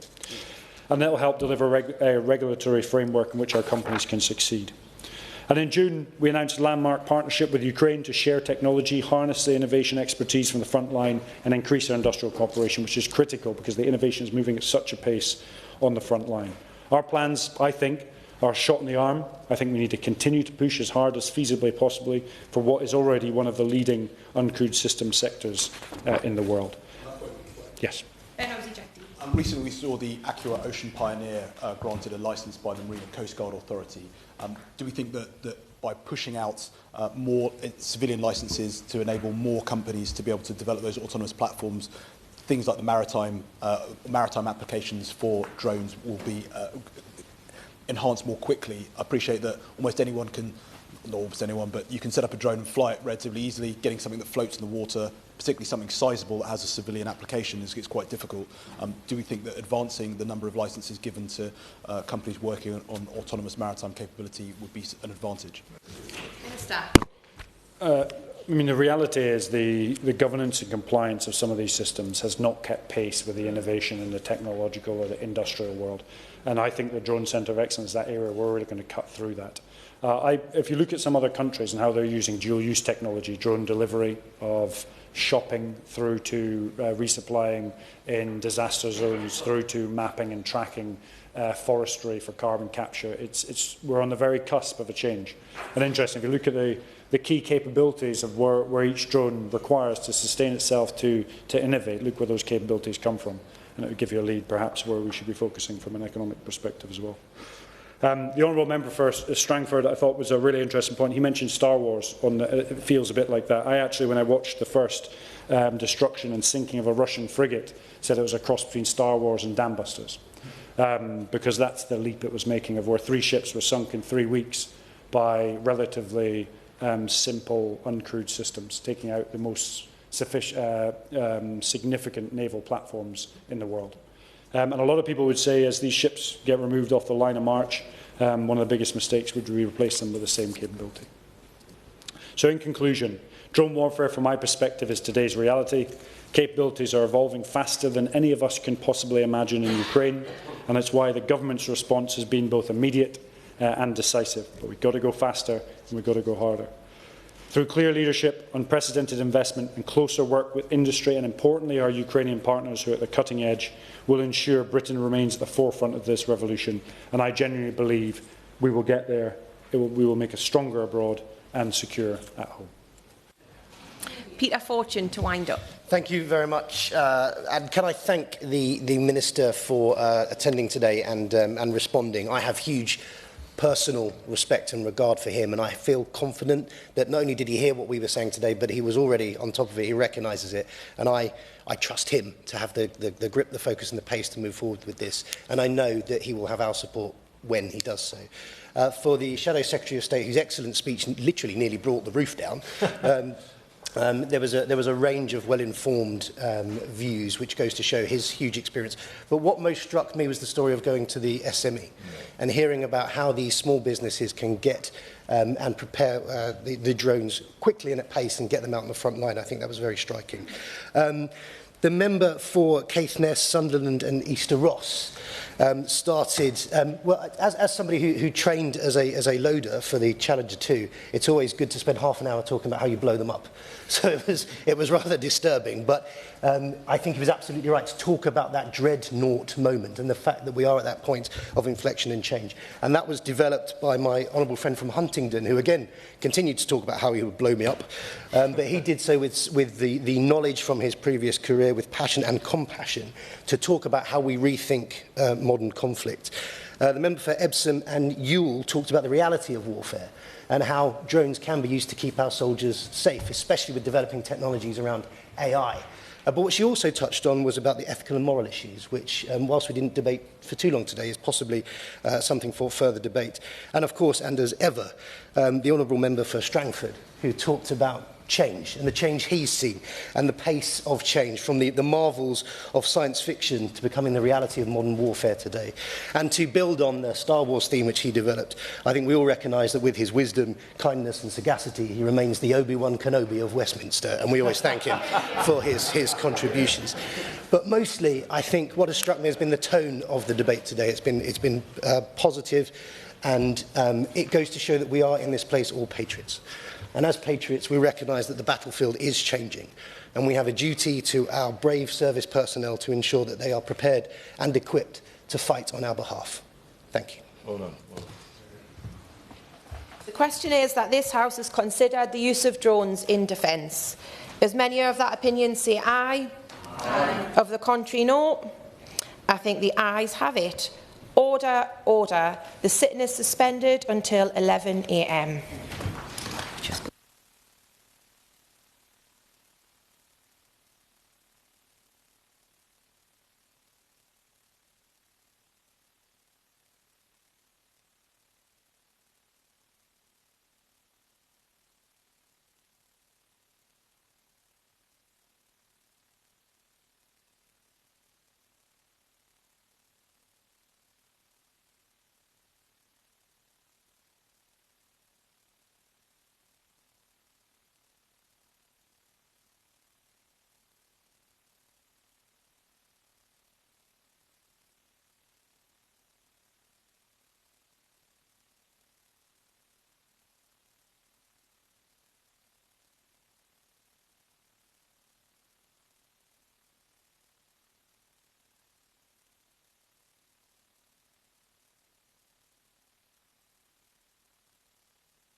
Order.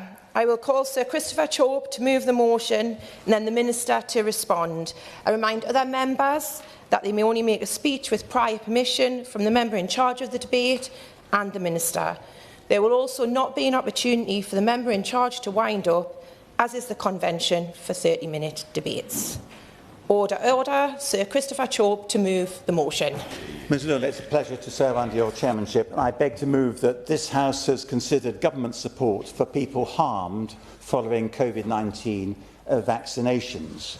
And this is a hot topic. The Secretary of State himself told my right honourable friend for Rugby and Kenilworth that this was on the boil, still on the boil, as an issue in June, and we hope that during the course of today's proceedings we'll be able to find out a bit more about what the government is going to do in response to the representations which have been made.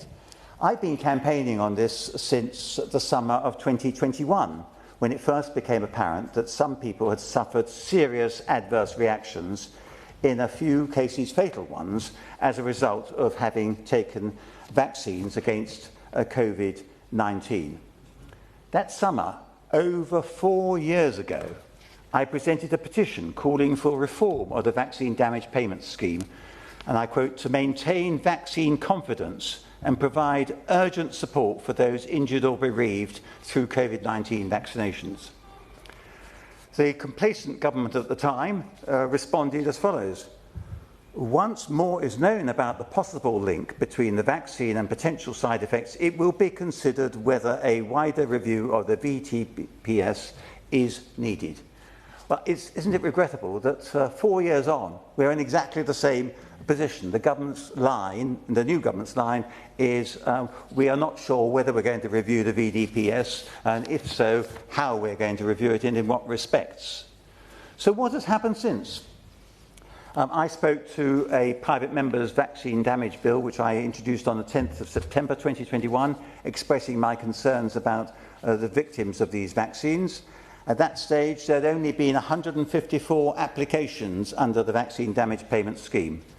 4 years later, the number of claims had risen to 21,444 as at June 2025. So this is a big and serious issue. Yet the government continues to be in denial about the validity of causal links between COVID vaccines and injury or death. Yet now, in the face of evidence, it has had to change its tune, not least because 224 awards of £120,000 have been paid as of May 2025 in respect of people who have been proved to have suffered death or serious injury as a result of having those vaccines. So it's no longer open to the government to deny that causality, but it seems that the government is still intent on playing hard to get for those people who are still seeking compensation or redress for what they have suffered.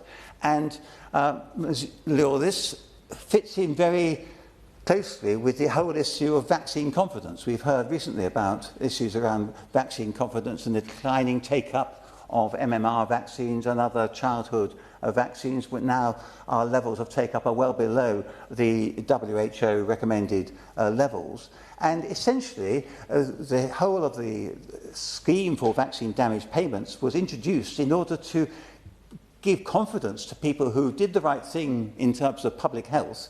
They got themselves vaccinated, and if something went wrong, then they knew that the government would come in and support them.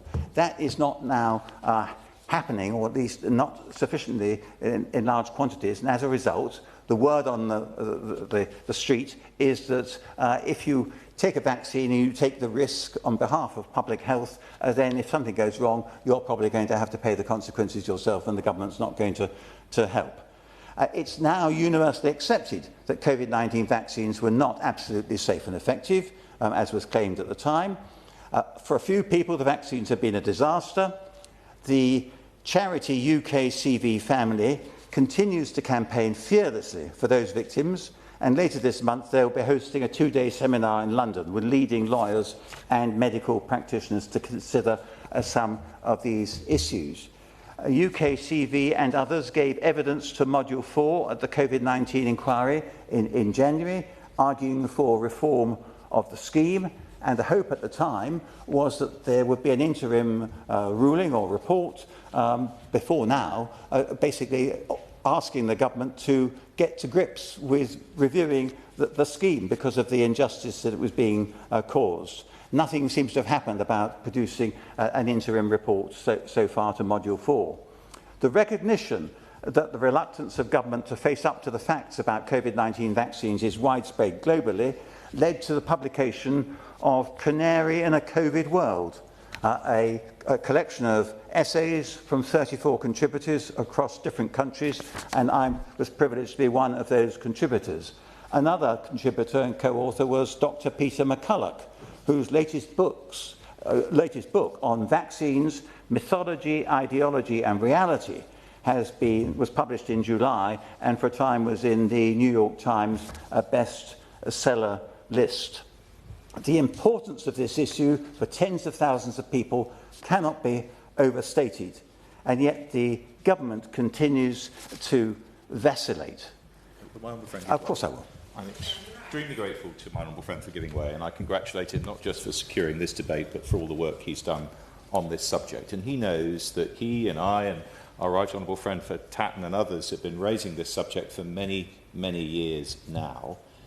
He also knows that the Secretary of State has said he wants time to think about the appropriate solution. That's reasonable, but he's had plenty of time to think about it now, has he not? And aren't his constituents and mine affected by this now entitled to know what the government has decided to do, not just in the interests of those affected, but as he said, in the interests of the effectiveness of government policy on vaccination? My right honourable friend is absolutely right.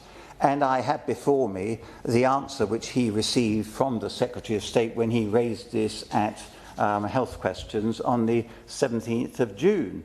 And the Secretary of State then said, I reassure the right honourable and learned gentleman, the constituents of his and I have met, and other campaigners, that I'm having discussions with the Cabinet Office about how we deal with that and other issues that have been raised this morning.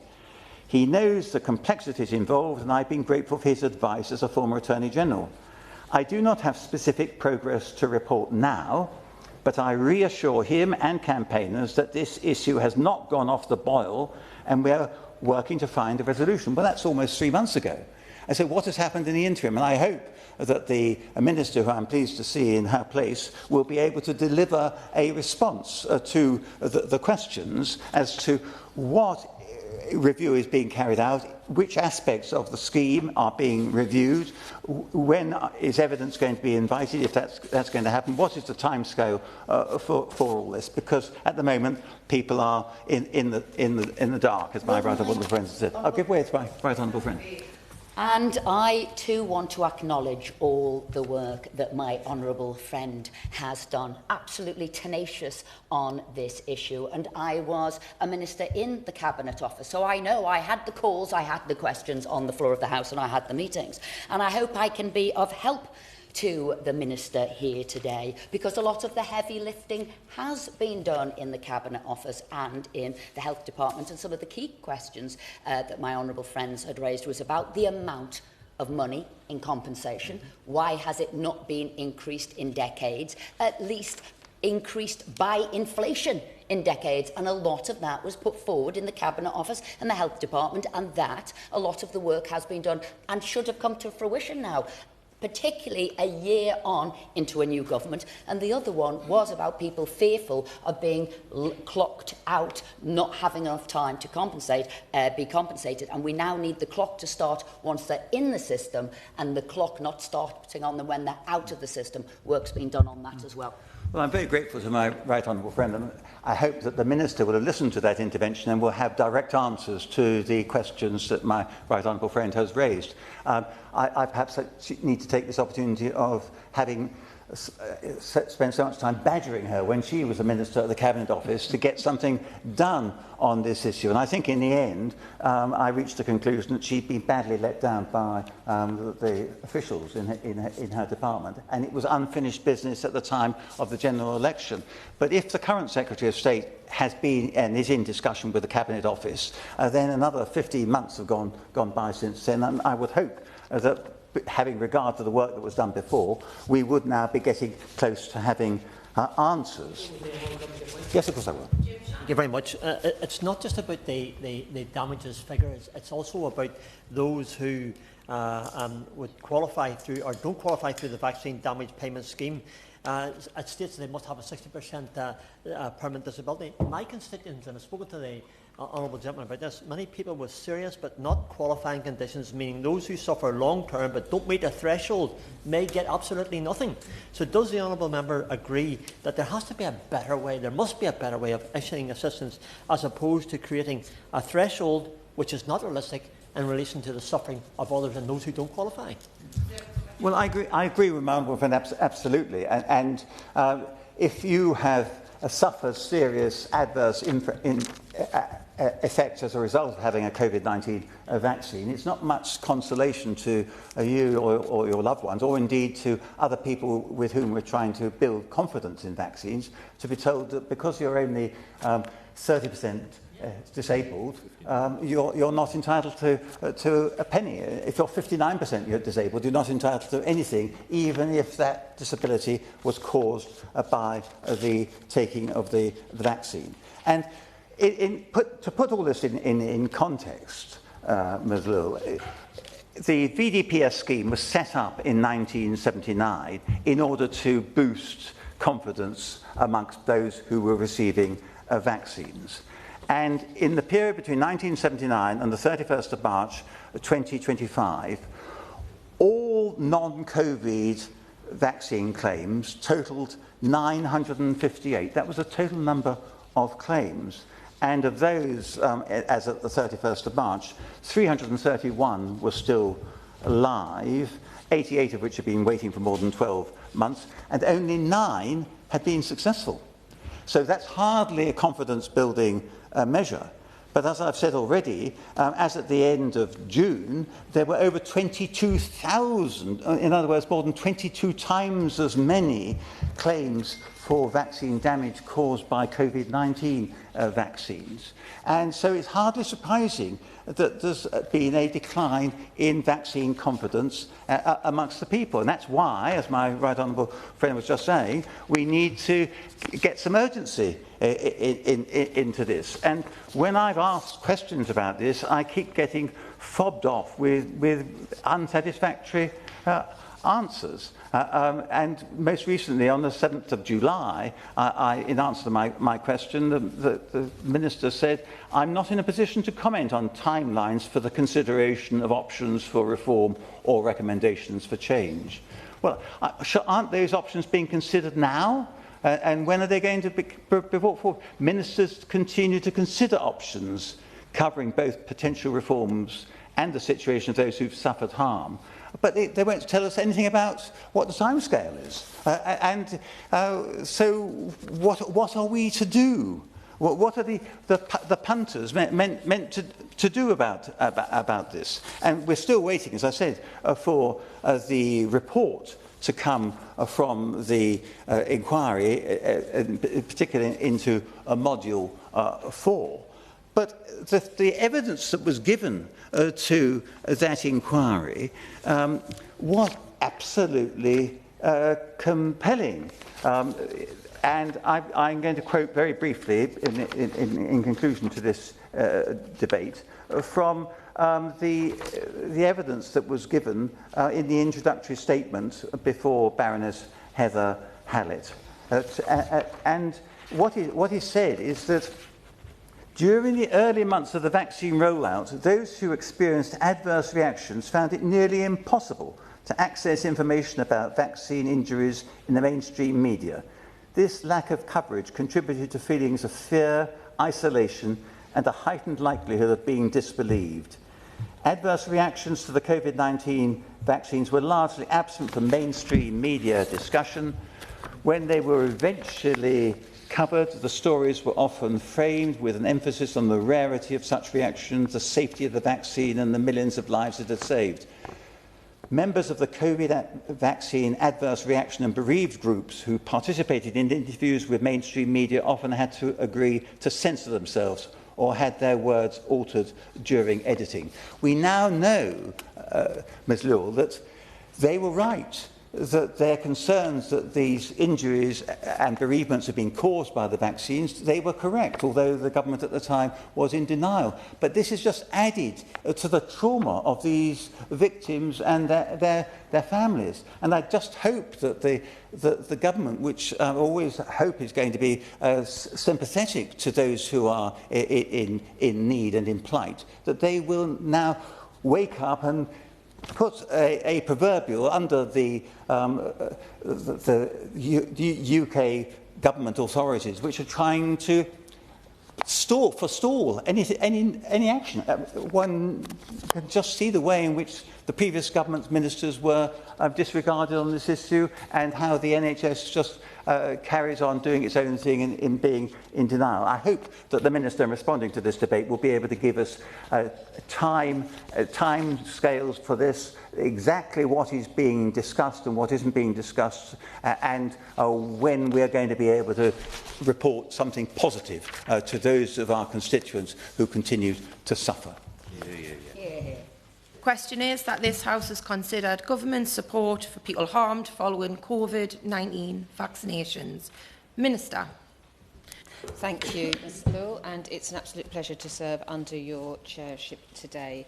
And I am taking this debate today on behalf of my old friend, the Minister for Public Health and Prevention, who's for other parliamentary reasons. And I know that she agrees with me that the debates like this are really important, that the Honourable Member has brought forward today when it comes to upholding the British people's trust in public health measures. So I do thank the Honourable Gentleman, the Member for Christchurch, for bringing this forward. And I want to start by giving some assurance to particularly people watching this at home, because we do know, of course, that over 53 million people, following the example of Her late Majesty the Queen, took that jab during a once-in-a-generation health emergency, and that COVID vaccines helped to keep millions of people out of hospital and, in many cases, saved lives. And it's important to remember the vast majority of people who took the jab did not suffer adverse effects. And I know the Honourable Gentleman has made some of those points, and he's made the point publicly, and I'm grateful for that.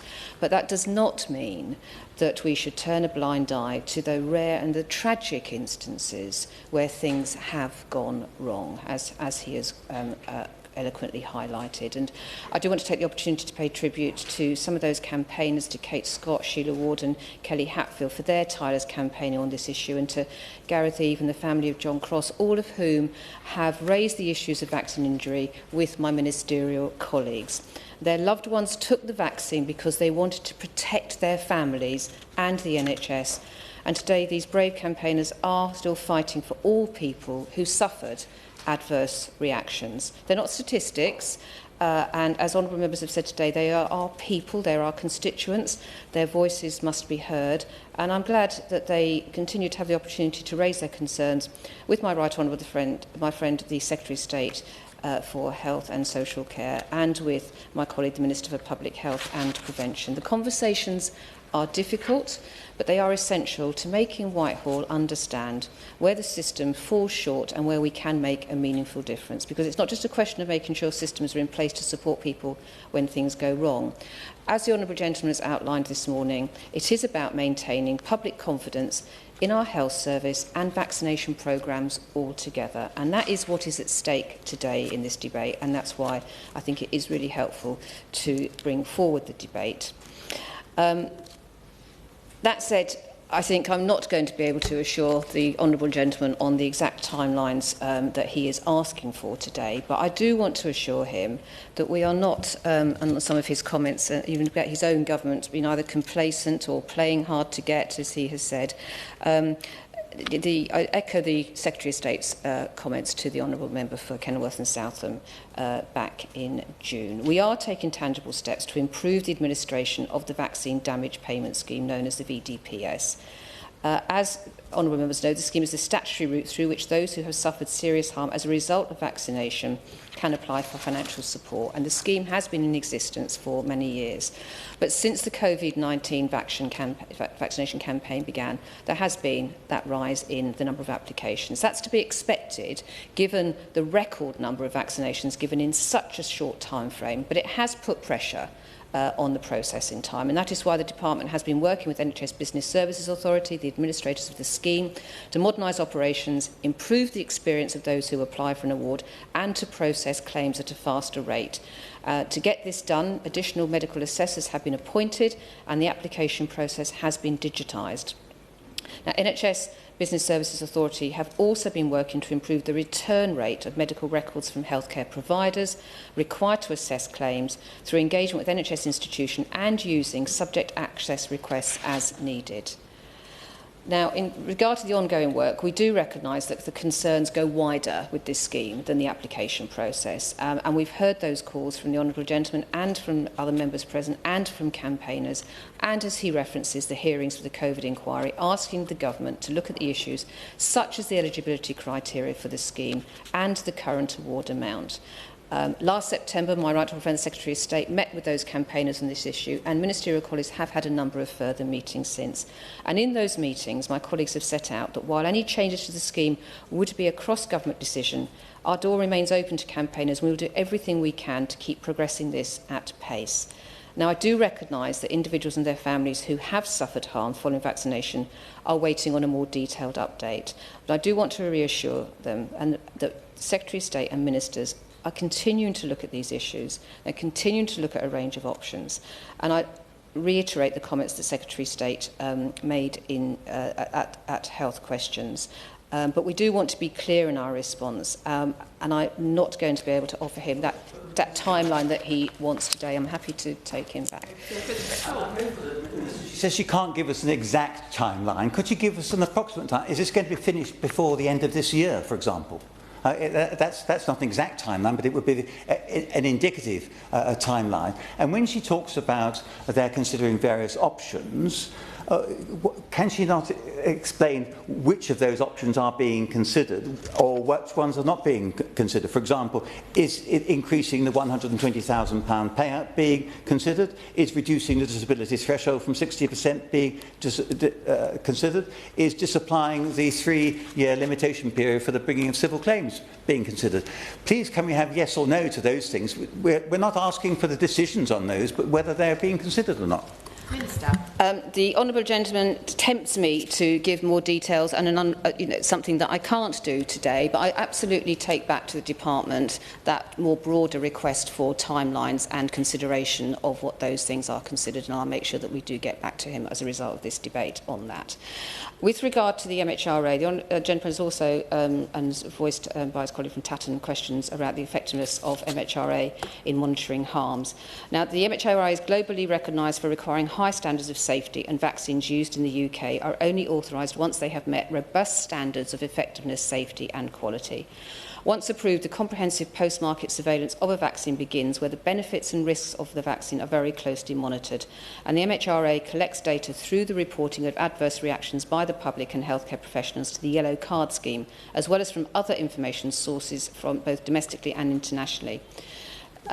As many honourable members here do know, a dedicated team of scientists constantly review the information to look for safety issues or rare adverse effects, and all reports of adverse events alongside other information are analysed and reviewed continuously to identify trends and patterns that may require action, with any information indicating a possible new safety concern thoroughly evaluated.